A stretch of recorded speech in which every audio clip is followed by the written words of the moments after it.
Hello everyone, welcome back. I got some really good ones for you today on this Saturday, October 21st, 2023. A lot's been going on with the markets, and that's what we're going to be focusing on for today's video. So welcome back, glad you made it, glad we could hang out together, and let's dive right into these markets, shall we? We'll start with the 10-year yield in the bond market. Always start with the bond market, the mother of all markets, the largest market on planet Earth, the deepest, widest pool of liquidity ever. So 10-year yield in the bond market being like your most notable benchmark, hanging out around 4.91%. A little bit too high for the stock market and real estate market's liking. We've been talking about that ad nauseum in this channel, how with bond yields moving higher, interest rates moving higher, the dollar in relative terms moving higher, starting to put downward pressure on risk assets like the stock market, real estate, kind of get the idea. And we're seeing it continuing to play out. That 10-year yield hanging out this close to 5%. Got a Fed funds rate at 5.5%. Mortgage rates hanging out at 7.5% to 8.5%. Guys, this is the danger zone, okay? So rates, yields, the dollar, a little bit too high for risk assets. And we're seeing a pretty, red day yesterday and pretty gnarly week for the three major stock indices, and what's shaping up to be even a pretty gnarly month even. So S&P 500 closing down 1.26% yesterday. So the S&P 500 hanging out at 4,224. NASDAQ hanging out at 12,983, just under 13,000. Took about a 1.5% drawdown yesterday. NASDAQ generally gets beaten up a little bit more than the S&P 500 because they're growth stocks. They don't really pay much in terms of a dividend. Their profits are kind of, I don't know, are you gonna take all the market share or completely go bankrupt, So a lot of tech companies in the NASDAQ that are just out to growth, change the way the game is played, a little bit more speculative basket, I guess you could say, when compared to the S&P 500 and then the blue chip Dow Jones Industrial Average. So NASDAQ, on a green day for the stock market, NASDAQ tends to outperform, and on a red day tends to, really underperform. So a little bit more volatile of the three major stock indices, but down 1.5% yesterday. So hanging out just under 13,000. That Dow Jones took a little bit of a spill yesterday, 0.86%. Nothing too crazy. Dow Jones hanging out at around 33,127. Gold, so moving on to precious metals. Gold continues its march to 2,000, hanging out right now around 1981 per ounce. We have briefly been above 2,000 before with gold. Happened a couple years ago. I think the all-time high was probably something like 2,100, somewhere in there, 2,075, somewhere in there. And that was, during the COVID fiasco, where they were adding 40% to the money supply. That kind of, that was rocket fuel for precious metals. And then saw a couple years of kind of precious metals taking the backseat. And now we see gold, pushing all-time highs, getting into all-time high territory anyway. So a few more green days for gold and you're going to be at all-time highs, which really means to me the dollar in absolute terms is at all-time lows right now. I don't really look at the DXY chart to get an idea of the value of the dollar. I actually just invert the 100-year gold chart, little trick for you. What the dollar's doing in relative terms versus absolute terms, two completely different stories. Really, two completely different stories right now. I mean, think about it like this. You have the dollar in rates and yields moving too high for risk assets to really like that. So on the one hand, the dollar's getting too strong, but then you look at the gold price and in absolute terms, it's at an all-time low. So in relative terms, the dollar's doing quite well, and it's kind of even a little bit too high. And then in absolute terms, it's at like record lows. Pay attention to the absolute terms, because who cares about what the relative strength of the dollar's doing when you're, buying things at the grocery store and getting completely crushed, So interest rates and yields have moved too high for the stock market to like that. But at the, on the other side of the coin, the dollar, measured in gold is collapsing. And if you were to ask, well, which one would you put more weight on? I'd put more weight on the dollar's absolute value, not relative value. And in absolute terms, you take that 100-year gold chart, you invert it, and that puts the dollar at all-time lows right now. you know. So gold is the unchanging unit account in my paradigm. Non-productive clumps of atoms, you can't make hedonic adjustments for them. The gold supply grows at about 2% per year. Civilization grows at about 2% per year, making it pretty much the most stable asset class on the planet, in my opinion. You know, if somebody tells you that gold is volatile and that's why they don't like it, they don't know what they're talking about. And you know, let's speak on that for a minute. Some people might stay away from certain asset classes because it's too volatile. Okay, then position sizing solved the problem. So if you're worried about putting, you know, $500 into an asset class like, you know, Pepe coin or something because it's too volatile, well then don't put 500, put 50.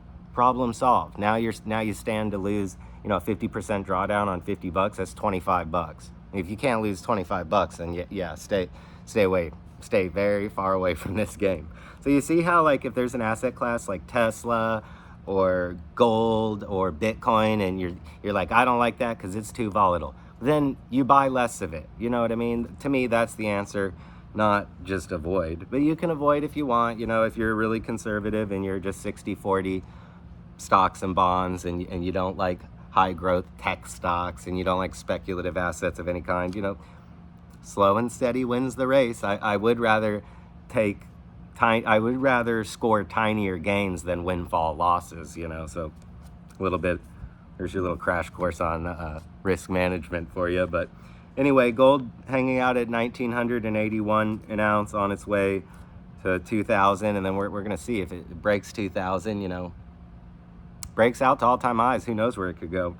But it is generally really stable. So I'm not one of those guys that's like, oh yeah, we buy gold because one day, overnight, the gold price is going to trade to 10,000, or the Dow Jones gold ratio is going to trade 1-to-1. So you just need, you know, we're going to just speculate here. That's not really how we treat gold. If anything, gold is kind of like your dry powder, because we don't really like cash or bonds on this channel. So gold's really quite stable, the physical kind. We stay away from the mining stocks. A lot of reasons to stay away from mining stocks. First of all, what bank is going to loan a company money to go dig holes and compete with them? You know, like the precious metals, that whole asset class competes with the banking sector. So, you know, no love for the miners, man. It's hard to get any form of institutional interest in mining stocks. They're very speculative.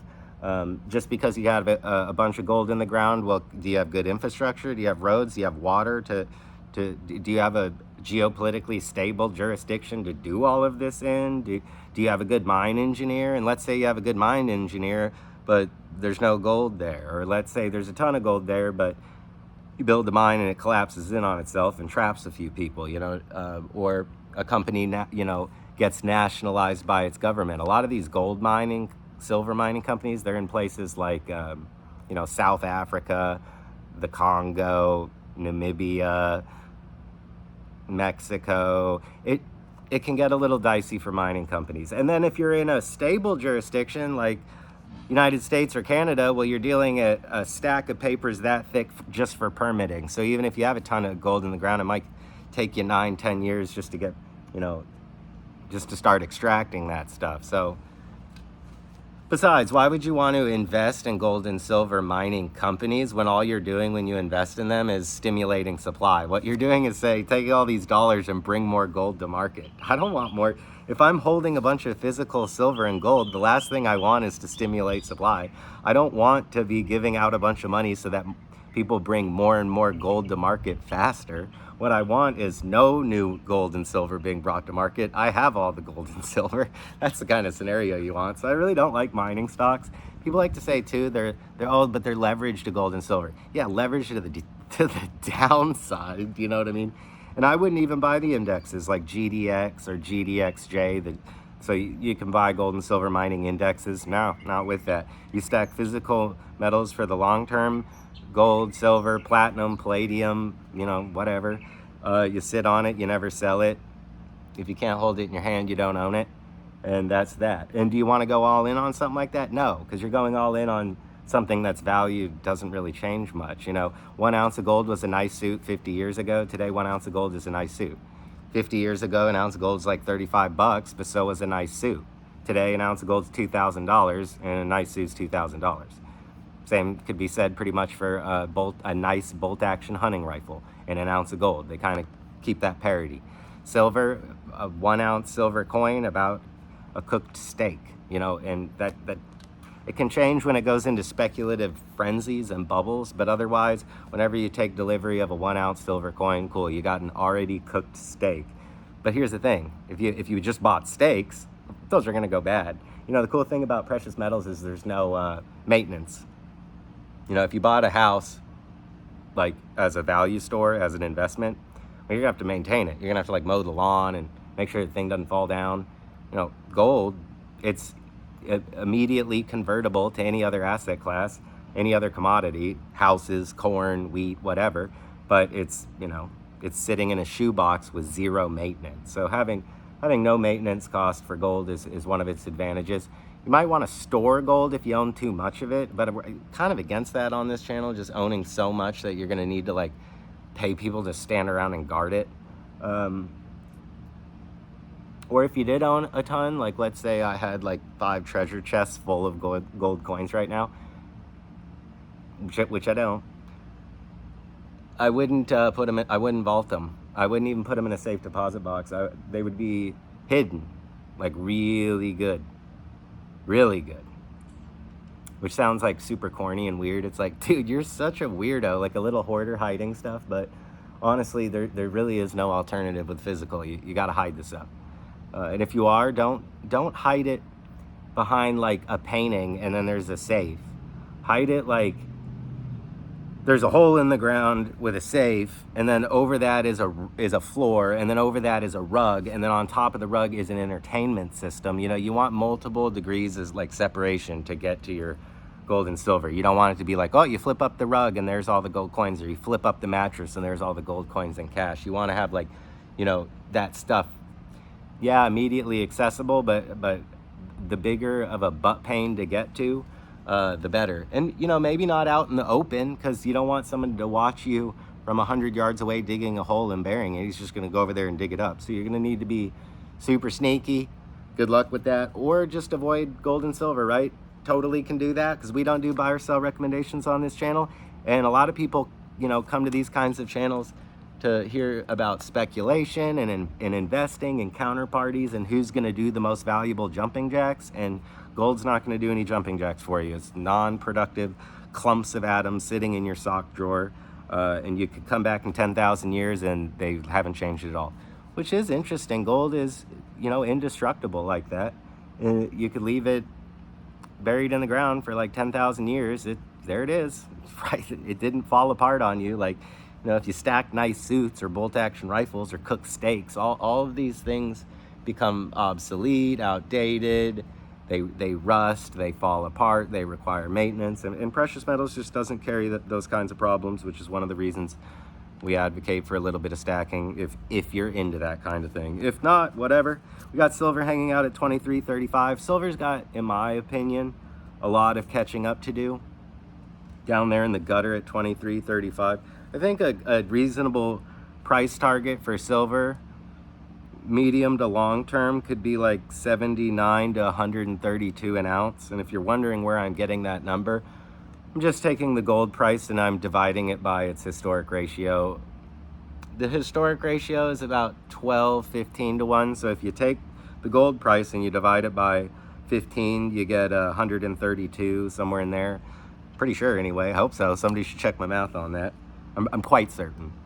And then if you divide it by, say, 25, you get 79.24. And I think maybe for 2023, for these modern times, the correct ratio for gold to silver should be more like maybe 25 to 1, 25 ounces of silver per 1 ounce of gold, as opposed to 12 ounces of silver per 1 ounce of gold, or 15. I think it might be a little closer to 25 in this modern era, because silver is mined so much as a byproduct of other mining activities. So like, let's say you're like a lithium mine, where there's a good chance you're mining a lot of silver as a byproduct, or you're like a rhodium mine, or basically you're there for some other reason than silver, but you're also pulling a lot of silver out of the ground. I'm sure a lot of copper mines are also processing like silver ore, so silver often gets mined as a byproduct, which is kind of interesting. So there's always, I guess what I'm getting at is around the clock there's new silver being brought to market, regardless of who's doing what. They're mining silver as a byproduct and bringing it to market. So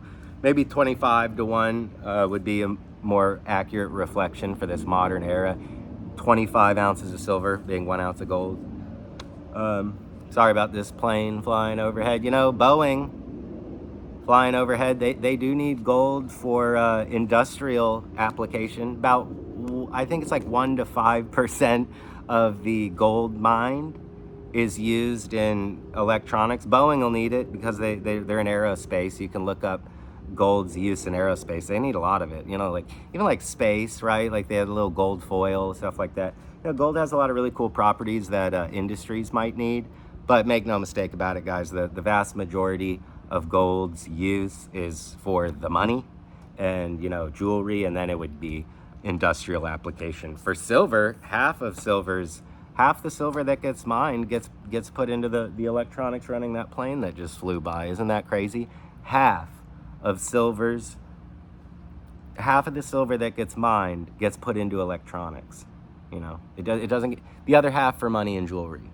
It's still money, but half of it's being used for like toasters and headphones and stuff. Like I said, gold too, but not as much as silver. Gold, like probably 1 or 5% of its use in industry. You should look it up. I can't remember if it's like 1% or 5%. It might be 5%. It's not more than like 10 though. There's just no way. Predominantly, gold is used as the money, which is a wonderful use for it. There's no alternative, no good ones anyway. We could do salt until it rains and then it melts, you see? Anything you can think of that's been used as money didn't pass the test. You know, gold stuck around. Gold's in the Bible some 600, 800, 1,200 times. I'm sure the same for the Quran. Hindu people recognize the value of gold. Just go to India. I think India might be the largest buyer of gold on the entire planet. Plays into their culture and their religion. Smart people. Smart. You know, not to mention whatever India is using as its currency. I believe the rupee, terminally high inflation rate. So they're really gonna, you know, those developed economies, they know the value of gold because they have to deal with their governments that are notoriously inflating away the currencies. I was gonna say a little bit corrupt too. It kind of goes hand in hand. You know, if you're dealing with a country that has issues with credibility, you're definitely going to want to stay out of the currency issued by the government and stay in something like gold or silver. You know, might help play into the appetite for gold in China or gold in India. But also it's cultural. You know, I'm sure the Indians have been stacking physical for the long term for like 10,000 years, you know. Smart people. Moving on to Bitcoin. Bitcoin breaking above 30,000. That's cool. I love to see Bitcoin back above 30,000. Awesome. That's the institutions, guys. They're here. Bitcoin ain't going anywhere. We got BlackRock about to launch their ETF. We got Fidelity, Morgan Stanley. A lot of big players hanging out at the Bitcoin table. So good to see. Great for Bitcoin. Great for Ethereum too, hanging out at 1633 per Ethereum. So $1,633 for one ETH. Wow, you know, maybe stack 2 or 3 of those little ETHs and, you know, just forget about it, right? Set and forget. 5 ETH, 10 ETH, set and forget. Build it up over time, right? Or don't. We don't do buy or sell recommendations. I like Bitcoin though, and I like ETH. Also like Uniswap, and I like Chainlink, and I like Pepe. I like, there's a lot that in terms of altcoins that could have some value. You know, maybe look at something like Solana or Avalanche, you know.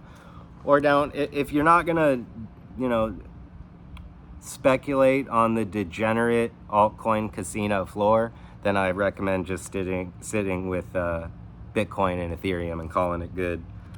So that's really your update for markets.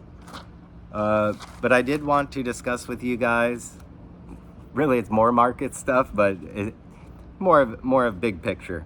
Wanted to discuss with you guys the Magnificent 7 stocks. Okay, we haven't discussed the Magnificent 7, but we do like high growth tech stocks on this channel, so we got to discuss it.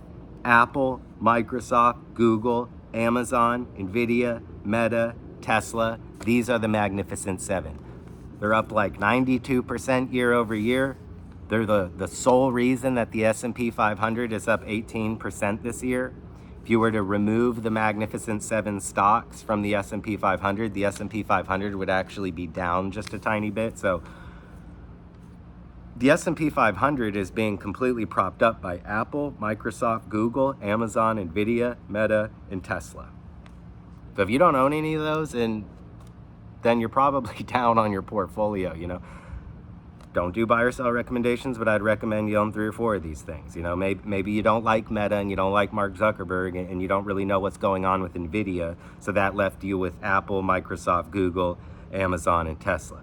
Maybe you don't like Microsoft because you don't like Bill Gates, and you don't like Jeff Bezos or Amazon because they're like the monopolist e-commerce giant, and so you would pick, you know, Apple, Google, Nvidia, Meta, Tesla. Kind of get the idea. Or you could pick all 7, but you know, maybe be a little bit careful with that, because no question, if they're propping up the entire market, you're not really getting cheap shares right now, right? It's not exactly, you know, $82 Disney, you know what I mean? But you might be thinking, then there's no upside. Why would I own the Magnificent Seven? Well, there's a good chance that to those that have more is given, and these dominant players, and we're talking dominant, these are multi-trillion-dollar market caps. The odds that they stay dominant tomorrow, and that in a month from now, Amazon's still dominant and Google's still dominant, in a year from now, you know, the probability is quite high that even in another 5 years from now, Amazon and Google is going to be running the tables on everyone. So to those that have more is given, you know, a lesson that's older than time. $10 trillion for market cap if you add up the Magnificent Seven. So $10 trillion of value right there. And if you were to compare that with the entire gold market, all the physical gold above ground, that's 13 trillion. So Apple, Microsoft, Google, Amazon, Nvidia, Meta, Tesla are put together are worth entire asset classes like gold or 20 times the size of Bitcoin. You know, Bitcoin's market cap is only 575 billion right now. And then if you add the Magnificent Seven up, 10 trillion bucks right there. That's 20x the size of Bitcoin. So just to put things in perspective, guys, these companies are freaking huge and they're dominant players and they really run the table on everybody. And to miss out on that is just like, dude, do you just hate winning? You know what I mean? But are you getting a deal? You know, that's a whole nother conversation, because these PE ratios, price per earnings ratios, are pretty high, you know, and fair value for PE ratios, if you read the Intelligent Investors, like we're talking PEs of like 8 to 12, and these PEs are, you know, pretty insane. We're talking like 30, 40, 50, like way high PEs. So Apple, $2.71 trillion market cap. Microsoft, $2.43 trillion market cap. Google, $1.7 trillion. Amazon, $1.3 trillion. Nvidia, $1 trillion. Nvidia's recently kind of joined the big boys, you know, so good for them. They did it with graphics processing for AI and deep learning. Meta market cap is 798 billion, so we're not in the trillions anymore. And then Tesla's hanging out at 672 billion. But my gosh, guys, anything larger than 500 billion is monolithic, you know, like Chevron, Exxon, you know, these are all 500 billion to $1 trillion companies. Crazy, guys, that one stock, one company can be larger than the Bitcoin market cap. Or 7 companies added up can be almost the size of the entire gold market. Crazy. And you might be wondering, like, well, these share prices, they're not really warranted. It's a bubble. I don't know about that. And, well, you know, drop a comment if that's what you think. I can see both sides of it. But really, I want to focus on what made these things so dominant, because a lot of people don't understand tech companies, you know, so they're like, I just don't get it. Like, why does Apple get to run the tables on everyone and become a $3 trillion company? Like, all they do is sell an iPhone, you know? So that's what we're going to do. We're going to just discuss briefly what made these companies such dominant players. So Apple, they focused on design philosophy and user experience. And they came out with the iPhone and really spearheaded the mobile wave. So all the electronics we'd otherwise hold in our hand, like a GPS or a camera or a music player, it all collapsed into the iPhone. And then Apple had, a bit of they built an ecosystem, filled it up with developers, and so they really stole all the electronics that you'd hold in your hand. They even kind of stole the internet. They put the internet on that dang thing. So, when you're recording something or using your GPS to get somewhere or looking something up or taking a picture on your iPhone, like, think about how that, like, all those electronics we used to use have now collapsed into the iPhone, and all that value was accrued to the shareholders. So they really spearheaded the mobile wave and collapsed untold amounts of big bulky electronics down into a phone and kept it. Winner takes all. So a lot of that value was accrued to the shareholders, making it a almost $3 trillion company, which is pretty crazy. So the iPhone combined tools like the cameras, the music players. It's all seized for communication. It's an iPhone, so all the telephones, pretty crazy stuff. And they've got global reach, guys. So Apple's not just selling in the States, like they're all over the world, so sure, they're an American corporation, but they're global. All of these companies are, guys. All the Magnificent Seven really have transcended borders with the US. They've gone global, So Apple kind of spearheaded the mobile wave, dematerialized all the electronics you'd hold in your hands, monopolized it, created a cult following, really focused on design philosophy and user experience. That's kind of what Apple's claim to fame is, that got them into the Magnificent Seven. For Microsoft, you got software dominance as dominant player in personal computing. Bill Gates would always say, like, I want to have a monopoly on the sale of personal computers, and his lawyers would have to be like, dude, stop using the word monopoly, that's illegal.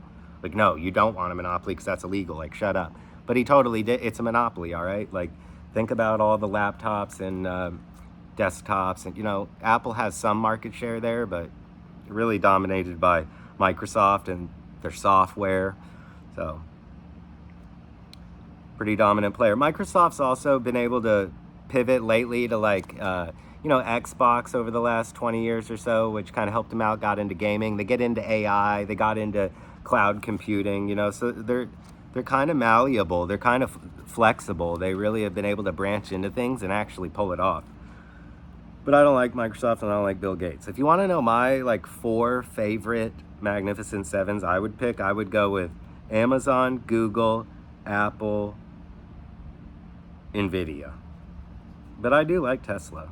Not really a big fan of Microsoft, not really a big fan of Meta. I don't really like Bill Gates or Mark Zuckerberg, but we'll get to Meta though, and we understand at least how Microsoft is such a dominant player. But moving on, so we've covered Apple, Microsoft. How about Google, the information mafia, really revolutionized how we access information.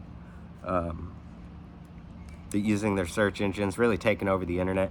YouTube, so right now Google's making money off of us because we're all on YouTube. I'm posting these videos on here. You're on here, so you could take a look at Google. I don't see them coming into any meaningful competition. They tend to just stay dominant. They're also getting into AI too. I think all these Magnificent Seven stocks are really dabbling in AI because that's kind of the flavor of the week.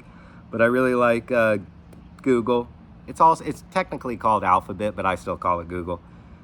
Amazon, e-commerce, drank traditional retail's milkshake. So Amazon dematerialized like the 40% of the retail supply chain that is the storefront and all its workers. All of that got sucked into Amazon's straw, pretty much becoming a monopoly for retail, e-commerce. Their vision is to sell everything to everyone. That's extremely ambitious and sounds a lot like a monopolist to me. So, Amazon's largest headwind will probably be being broken up because it's found to be, just too big and too powerful. So watch for that. Litigation around breaking up Amazon could really put a dent in its share price. But otherwise, I love Amazon, guys. They're selling everything to everyone. Man, sign me up for that. You know what I mean? And I use Amazon, and I know you probably use Amazon. So how about just, not a buy or sell recommendation, but you should consider investing in companies that you use the product every day. It's like, I hate Google for investing, says the guy that spends half the day on Google. Like, get real, you know what I mean? Says the guy who spends $1,200 a month on Amazon. I don't like tech stocks. It's like, I'll give them $1,200 a month, but I'll never buy their shares. I'll never get some of that money back. It's like, come on, guys, get real. And you think Amazon's going to start to fail? What? Because Overstock's going to eat their lunch? Get real. Get real. You know what I mean? To those that have, more is given. The dominant player, high probability, they stay dominant. Moving on, NVIDIA, so graphics processing for AI and deep learning. AI really, man, this year was pretty crazy. I bought some like render tokens that check out the altcoin render. I got like a 40-cent fill back in December, January, and that was just because it was so cheap. I had to take a little nibble, and then I had no idea that we were staring down the barrel of a raging 8-month bull market in AI. So pretty crazy. Premium's gone for render though. It's already kind of probably up 5,000% or something like that. I don't know that much of it, guys. All right, so it's not like I went all in on render. Like, no, not even. But I owned enough to enjoy the ride, so there you go. It's not nothing. Remember, we talked about it earlier today. Position sizing is key. If you think render is going to be too volatile, then don't buy a lot of it. Or avoid it. Go ahead. It's fine. The first rule of investing, don't lose money. The second rule of investing, like, don't lose money. You know what I mean? So, NVIDIA really spearheaded, though, the graphics processing for AI and deep learning advancements, and became a $1 trillion company in a very short period of time. So, can't ignore it. NVIDIA, the latest addition to the Magnificent Seven. Moving on, we got Meta coming in at $798.3 billion market cap. That's all about social connectivity and the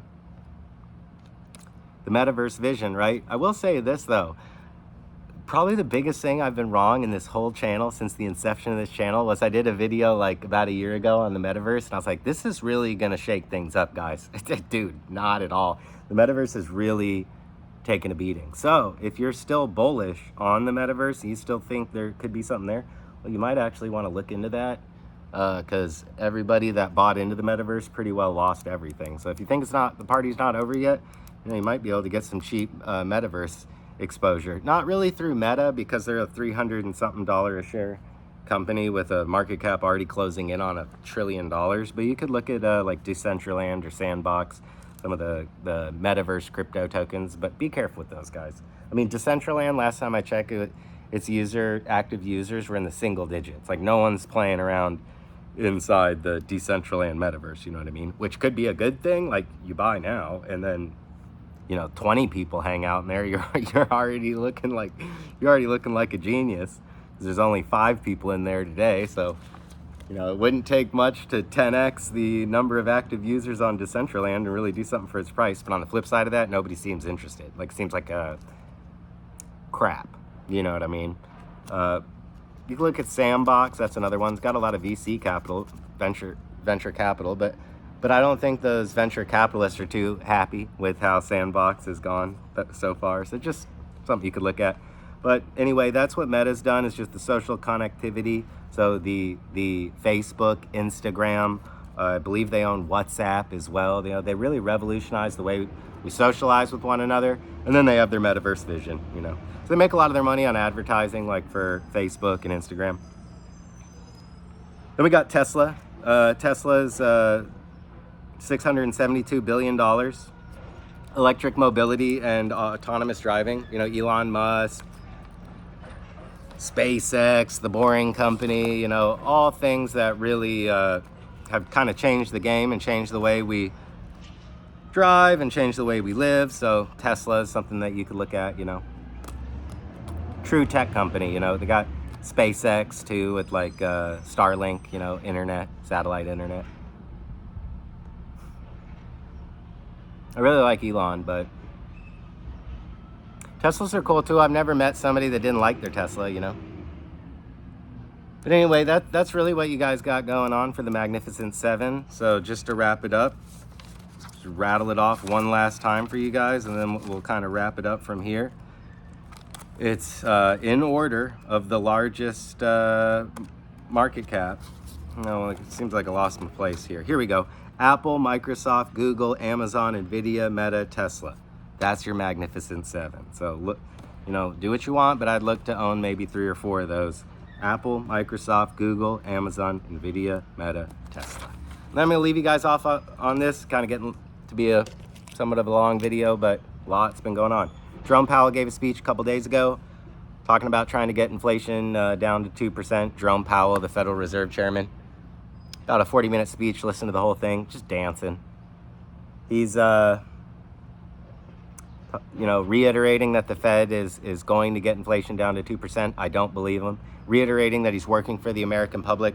I don't believe him. He works for the member banks that own him, which is Wells Fargo, JP Morgan, Bank of America, Truist Bank, PNC Financial, US Bank, Citibank, Goldman Sachs. You know, these all own shares of the Federal Reserve System and get paid a dividend. That's who Jerome Powell works for. So a lot of lies about getting inflation down to 2%.